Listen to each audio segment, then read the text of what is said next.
జీవ మరణములు నాలుక వశం. ఏదైతే ఏలియా పలుకుతున్నాడో విశ్వాసంగా, ఏదైతే ప్రార్థనలో చూస్తున్నాడో, కుంభవృష్టి అంత వర్షపు ధ్వని నేను వింటున్నాను అంటే భయంకరంగా ఇంకా వర్షం కురవడం మొదలుపెట్టేసింది. ప్రార్థనా పరులు ఏదైతే పాజిటివ్గా మాట్లాడుతున్నారో అది అక్కడ నెరవేర్చబడుతుంది. దేవునికి మహిమ కలుగునుగాక. మీరు పాజిటివ్గా మాట్లాడండి, నెగిటివ్గా ఏ రోజు మాట్లాడద్దు. ఏలియా ప్రార్థనా పరుడు, నోటి మాట పాజిటివ్గానే ఉంటుంది. దాసుడు వచ్చి అక్కడ వర్షం పడ్డంలా చెయ్యంత మేఘం మాత్రమే ఉంది.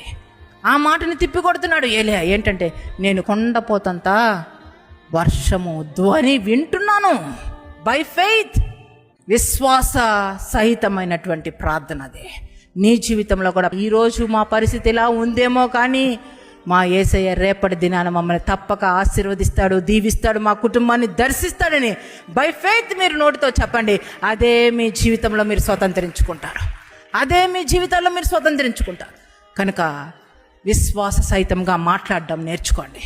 ఏలియాలో ఉన్నటువంటి శ్రేష్టమైన గుణము ఏమిటంటే విశ్వాస సహితంగా మాట్లాడుతున్నాడు.